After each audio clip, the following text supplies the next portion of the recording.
So, ladies and gentlemen, welcome to our video of planets through the Dashamsha chart. And today, as you know, we're going to be covering Jupiter in the third house of your Dashamsha chart, which in Vedic astrology is a divisional chart that shows the inner workings of your career, your profession, and your obligation to society.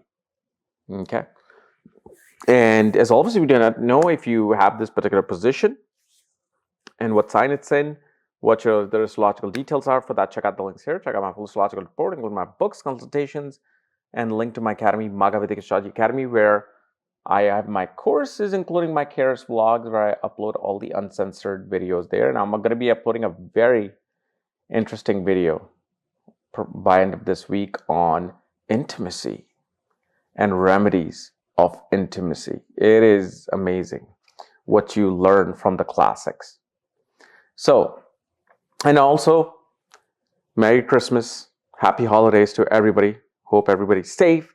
Hope everybody has a good time with their family. Because I will not be uploading a video till next week because I'm going to be leaving for my, out of town with my family. So yeah, I'll see you guys after Christmas. So anyway, Jupiter in the third house of your Dashamsha. So third house in Dashamsha, see, third house in the birth chart represents siblings. That's the main, significance of the third house. In Dashamsha, third house represents your co-workers who are like your siblings for 8 to 10 hours a day, in your adult work life. Third house also represents, obviously, communication. And especially in Dashamsha, it represents professional communication. Like, for example, email interactions, conferences, or like in a boardroom meeting with your coworkers. It's all the communication related to that. Third house also represents the results of your effort in your career, not just in life in general, in your career and in society. Okay. So Jupiter, this is an interesting placement because Jupiter in the third house is known as a Marna Karka position. This is where Jupiter goes to die. Like there are placements where certain planets go to die. Like for example, Sun goes to die in the 12th house. Saturn goes to die in the first house. Moon goes to die in the 8th house.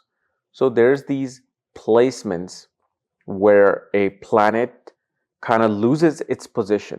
But it's in practical astrology, it's not as sad and depressing and scary as it seems.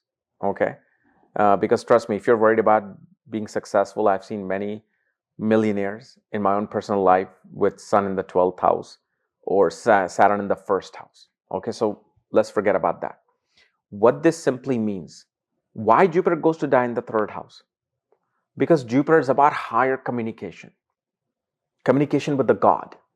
For example, if you read the autobiography of a yogi, the yogis, like for example, Lahiri Mahasaya, would have conversation with Brahma,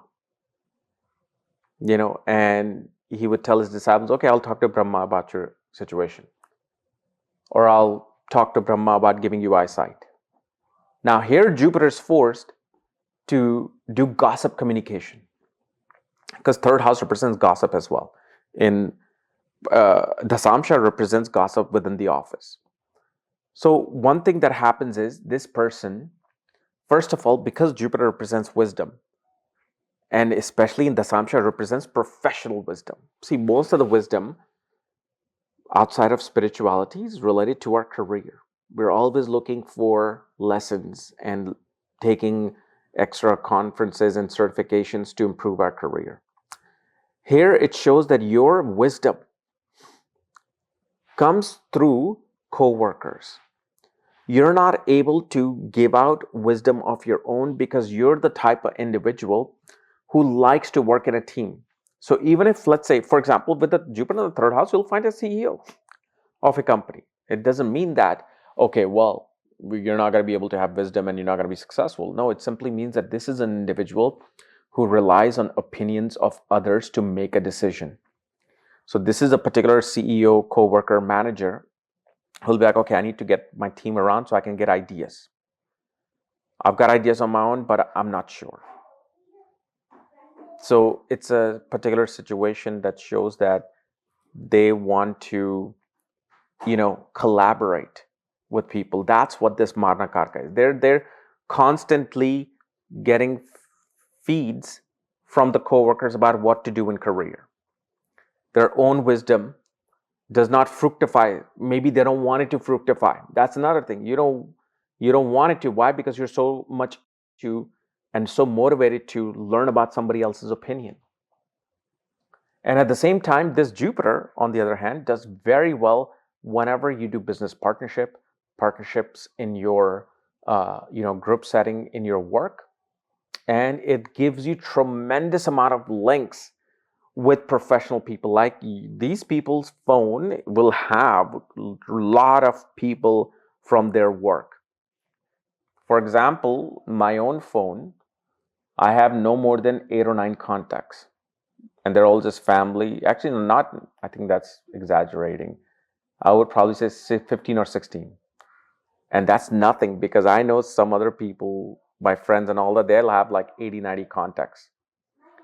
So this person is the one who will have 80, 90, 100 contacts in their phone. And the other thing we also see with this particular Jupiter is that in the third house, this person is actually able to inspire their coworkers. So you see how this exchange of energy works. It's not about them having their wisdom, and without that wisdom they cannot operate. No, they feed off of the energy of people, but they're able to counsel through that. And especially with Jupiter, you will see this is an individual who will gain through conferences. Whenever they attend conferences, whenever they attend any kind of like a setting, professional setting where somebody else is giving them feedback, they always learn the most with the situation. Now, also with Jupiter in the third house, they do not enjoy. See, Jupiter is our ultimate enjoyment. It's bigger enjoyment than Venus and Moon. And this person does not get enjoyment being in a private, secluded setting. They want to be out there amongst people. Like this is probably a CEO, kind of like Mark Zuckerberg, who has his open cubicle amongst his coworkers instead of having some like luxury office. So these are the things that you will see with this particular Jupiter. Okay. So anyway, guys, this is my analysis of Jupiter in the third house of your Dashamsha chart. If you're new to my channel, subscribe below. If you don't know where your Jupiter is placed, all your astrological details, check out the links here. Otherwise, we'll see you later. Bye-bye.